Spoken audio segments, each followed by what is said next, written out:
LD is go for prop load.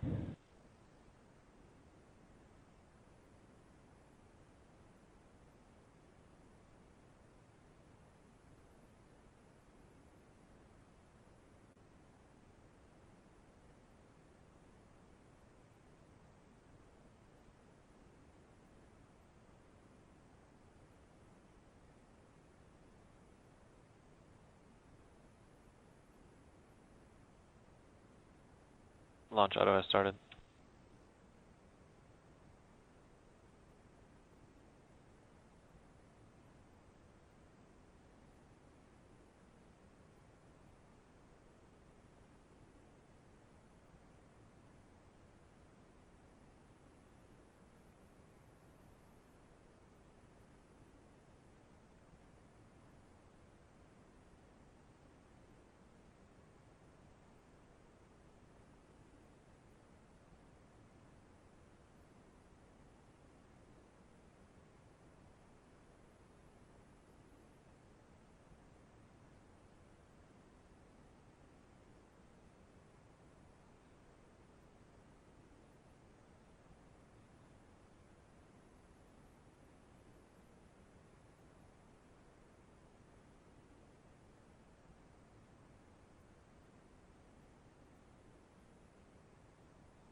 Launch auto started at T minus 35 minutes.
Good morning. It's Thursday, September 3rd, and you're looking at a live view of Falcon 9 as it awaits its 8:46 a.m. Eastern Time launch from Pad 39A at Kennedy Space Center.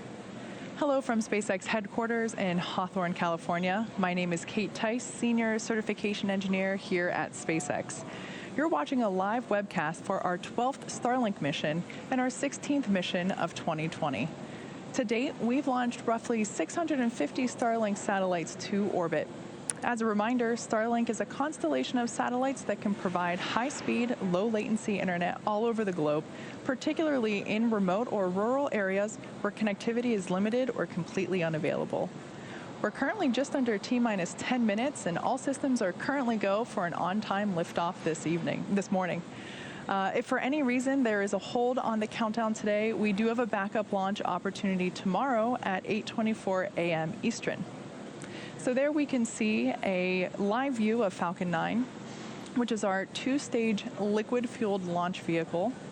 Stands 229 feet tall, which is slightly taller than a 21-story building.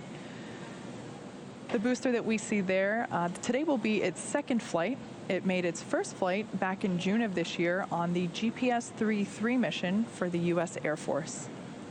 The bottom two-thirds of the vehicle is the first stage. You can see the soot markings left over from that flight earlier this year.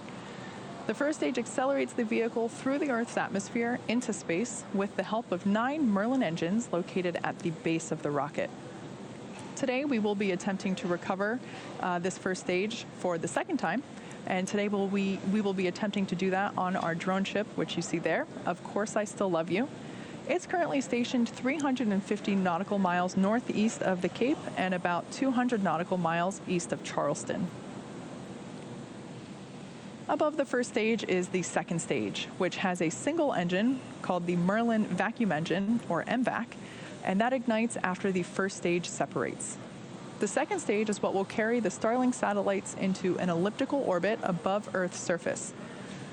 After deployment, the Starlink satellites will use their onboard propulsion system to move up to their operational altitude of 550 kilometers. Falcon 9 has been loading propellant since T-minus 35 minutes. As a reminder, we use a rocket-grade kerosene, or RP1, as our fuel, and super chilled liquid oxygen, or LOX, as our oxidizer to power Falcon 9. Currently, RP1 and LOX loading are nearly complete on first and second stages. LOX will continue to be topped off right until the last minutes of the countdown. The stack of 60 Starlink satellites is safely enclosed inside the 17-foot diameter payload fairing, which you see there, the pointed cone at the very top of the rocket. This structure is what protects the satellites from aerothermal heating, aerodynamic loads, and contamination during ascent. Once we reach the vacuum of space, we will jettison those fairings, and the second stage will continue on its journey to orbit. We will be attempting to recover the fairing halves today using our recovery ships Ms. Tree and Ms. Chief. You can see live shots from there on your screen now. At approximately T plus 40 minutes, the team will perform a poll to confirm if we're all good to make a catch attempt today. Of course, weather plays a big factor in that, as well as telemetry from the fairings, such as altitude, position, and speed. We will be ending our webcast following the deployment of our Starlink satellites at about T plus 15 minutes, so we won't be able to bring you live coverage of the recovery attempt, so be sure to check our social accounts for updates on that. Looks like a pretty clear day there out at Cape Canaveral. With that, the vehicle, the satellites, the range all continue to look good for an on-time liftoff just a few minutes from now. So we're currently approaching the T-minus 6 minute mark. A little update here about our beta testing and speed testing. The Starlink team is still in the beginning stages of our global space-based internet constellation, but we are well into our first phase of testing with our private beta program, with plans to roll out a public beta later this year. For those who have shown interest in participating in our public beta by signing up at starlink.com, be sure to stay tuned for details on that. As employees have been using Starlink, the Starlink team has been collecting latency statistics and performing standard speed tests of the system. This means that we're checking how fast data travels from the satellites to our customers and then back to the rest of the internet. Initial results have been good. They show super low latency and download speeds greater than 100 megabytes per second. That means our latency is low enough to play the fastest online video games. And our download speeds are fast enough to stream multiple HD movies at once and still have bandwidth to spare. But our network, of course, is very much a work in progress, and over time we will continue to add features to unlock the full capability of that network. We also have a bit of exciting news. Recently, as the Starlink team completed a test of 2 satellites in orbit that are equipped with our inter-satellite links, which we call space lasers. With these space lasers, the Starlink satellites were able to transfer hundreds of gigabytes of data. Once these space lasers are fully deployed, Starlink will be one of the fastest options available to transfer data around the world. If you would like to receive updates on Starlink news and service availability in your area, be sure to visit starlink.com. So we're currently at 4 minutes and 15 seconds until liftoff, and Falcon 9 is moving into the final stages of the countdown. The first and second stages are nearly fully loaded with 1 million pounds of kerosene of fuel and liquid oxygen. The first and second stage fuel loading is complete, and liquid oxygen loading is still in progress. Super chilled liquid oxygen, which, like I mentioned earlier, is our propellant oxidizer, is what's creating those white clouds that you see right there. That occurs when that super chilled LOX is exposed to warmer ambient air. So completely normal. First stage should be finishing up prop loading at T-minus 3 minutes, and the second stage around T-minus 2 minutes. At T-minus 60 seconds, Falcon 9 will move into startup. This means that the rocket's autonomous internal flight computers have taken over the launch countdown. The Starlink payload continues to be healthy. The F-19 continues to track no issues on the rocket. Weather is looking good, and the range is green for launch.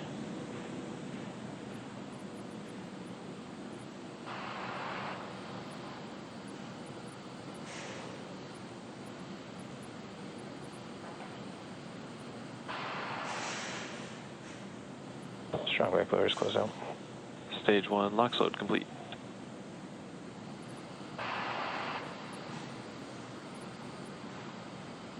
So there we just heard the call out that LOX load is complete on first stage. Like I mentioned before, second stage continues to get topped off.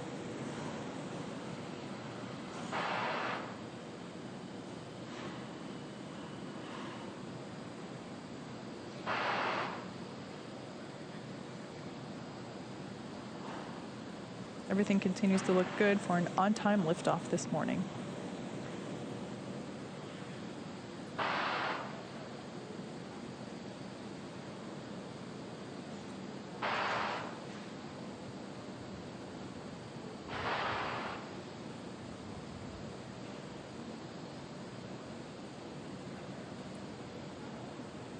Stage 2 LOX load close out.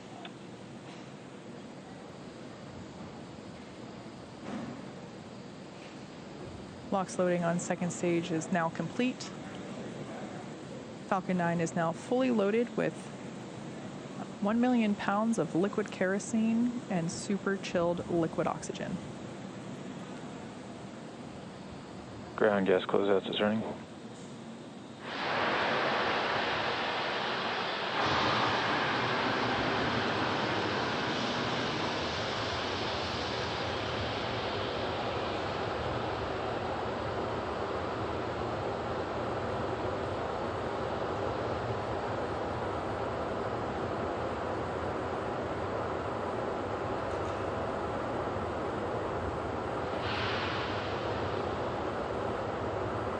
Falcon 9 is in startup. There we heard the call out that Falcon 9 is in startup. The flight computers have taken over the launch sequence. First and second stages are now beginning to pressurize for launch. LD is go for launch. Stage 2 pressing for flight.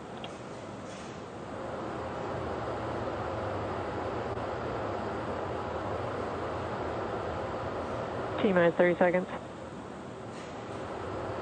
At T-minus 30 seconds, all systems are go for launch. Let's listen in to the final countdown and watch as Falcon 9 takes our Starlink Stage 1 tanks satellites pressing for flight. to orbit. T-minus 15 seconds.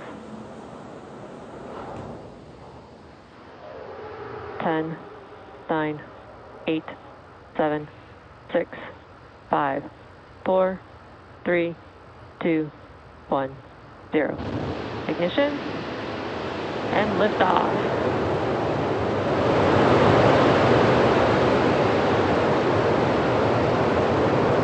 Vehicle's pitching downrange. M1D performance is nominal.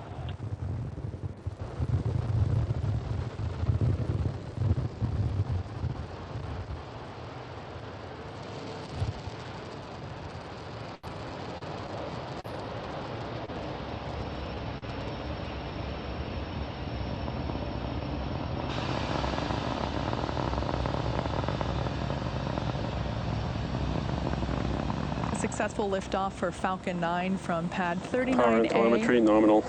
at Kennedy Space Center. There we just heard that power and telemetry is nominal. Moments ago, we began to throttle the 9 Merlin engines that you see. They're propelling the first stage through the atmosphere. We began to throttle them down in preparation for max Q, also known as the Max Q. All right, there we heard the call out. The vehicle just went through the moment in which it experiences the greatest aerodynamic pressure. In about a minute, we're going to have 3 events happening back to back. First will be main engine cutoff, or MECO, where all 9 M1D engines will shut down and slow the vehicle in preparation for event number 2, stage separation. As the name indicates, this is where the first and second stages will MVAC engine separate. chill has begun.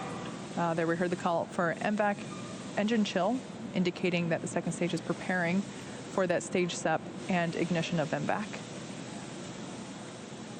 After stage separation, stage 1 will start to make its way back to Earth for its landing on our drone ship, and stage 2 will continue its journey along with the third event, SCS-1, or second engine start 1, where MVAC will ignite and begin to propel the second stage along with the Starlink satellites to orbit.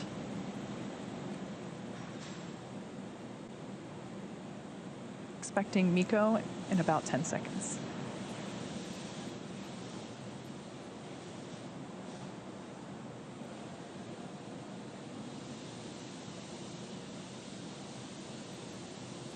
MECO. Stage separation confirmed.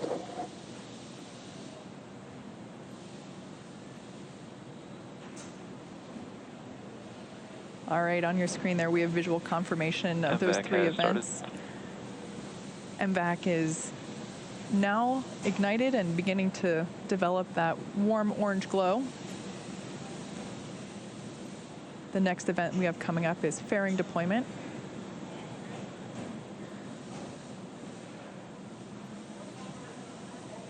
Fairing separation confirmed. There on your screen, we now see those 60 Starlink satellites. Those fairings will make their way back to Earth as well. Like I mentioned before, we won't be able to bring live coverage of the recovery attempt for those fairings, as they'll be happening after we close our webcast. So be sure to check in on our social media accounts for updates on that. Second stage telemetry looks good. Everything is nominal there. Now, as it heads towards its targeted drop-off orbit, first stage there on the left-hand side of your screen will execute 2 burns in order to make its way back to Earth.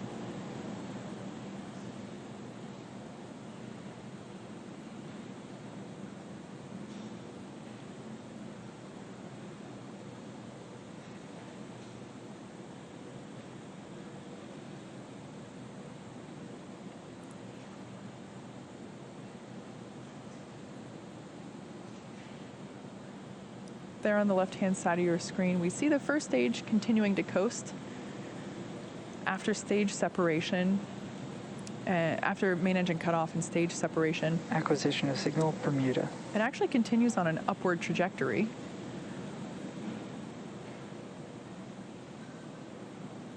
Its maximum height gets about 132 kilometers.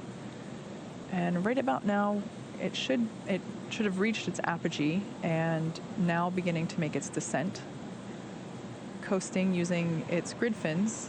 And Both vehicles are following nominal trajectories. good call out there, indicating nominal trajectory. Everything's looking good for both the first and second stages. Like I mentioned before, first stage will be performing 2 burns, the first being the entry burn, where 3 of the M1D engines will reignite. This helps to slow the stage down as it re-enters the upper part of the Earth's atmosphere. About 2 minutes later, the second stage will happen, or excuse me, the second burn will happen, and that is the landing burn. And this is where a single engine will reignite and bring the vehicle's speed down rapidly as it prepares to land on our drone ship. Today's landing attempt will be with the drone ship Of Course I Still Love You, which is currently located 350 nautical miles northeast of the Cape.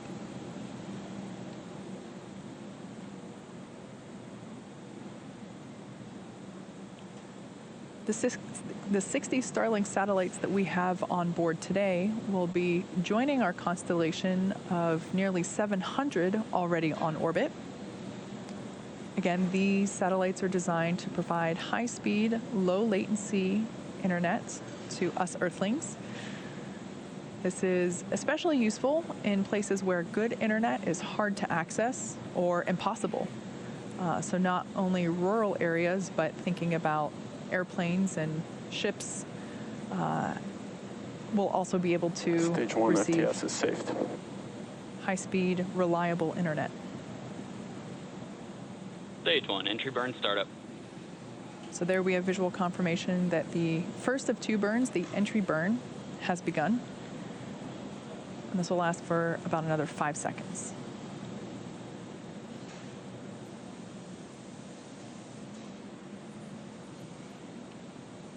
Stage 1, entry burn shutdown.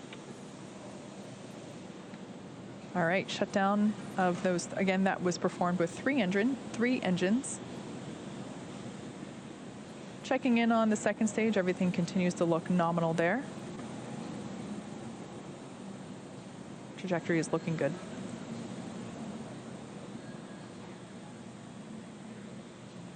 Both vehicles continue to follow nominal trajectories.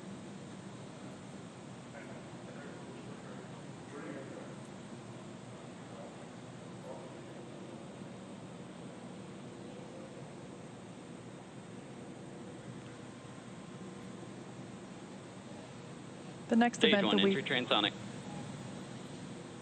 the next event we have coming up in about 30 seconds is the first stage landing burn. Throttling down.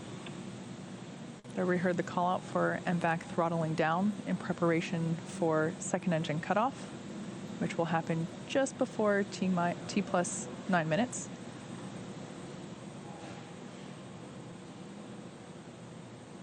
Terminal guidance. Stage 1, landing burn startup. All right, we heard the call out that the landing burn for stage 1 has begun. This will last about 20 seconds. Stage 2 FTS is saved. Stage 1, landing leg deploy.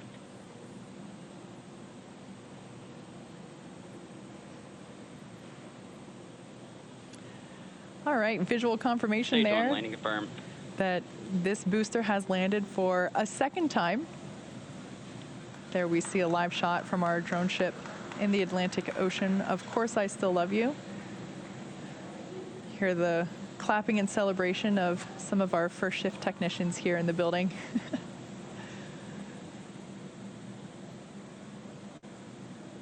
Second stage continues to look good. Nominal orbital insertion. All right, and there we just heard the call out for good orbit for second stage. So at this point, stage 2 is going to coast in this orbit for just a few minutes. During this time, it will start to spin along its central axis, giving the Starlink satellites the momentum that they need to deploy and space themselves out over time after deployment. Expected loss of signal. We're going to K. take a quick break here, and we'll be back at T plus 14 minutes and 15 Acquisition seconds. of signal, Stick with us. Newfoundland.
Expected loss of signal, Bermuda.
Welcome back to our webcast for Starlink this morning.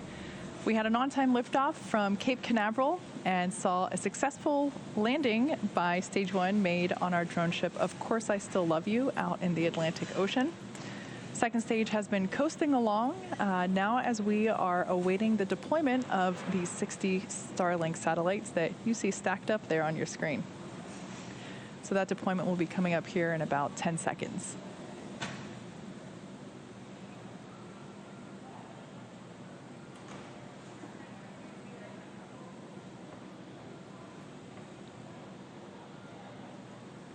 Starlink deploy confirmed.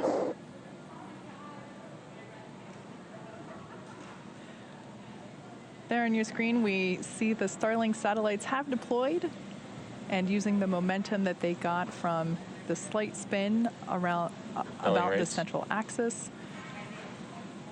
What a beautiful sight. Shortly, these satellites will deploy their solar arrays, and over the next few days and weeks, they will distance themselves out from each other and use their onboard ion thrusters to make their way to operational orbit. And with that, we'll be bringing our webcast to a close. Thank you to the Range and the FAA for supporting today's mission. If you're interested in getting future news about our Starlink service, head on over to starlink.com and sign up for updates. Follow our website and social media platforms for updates on our next missions and milestones. Until then, have a good one.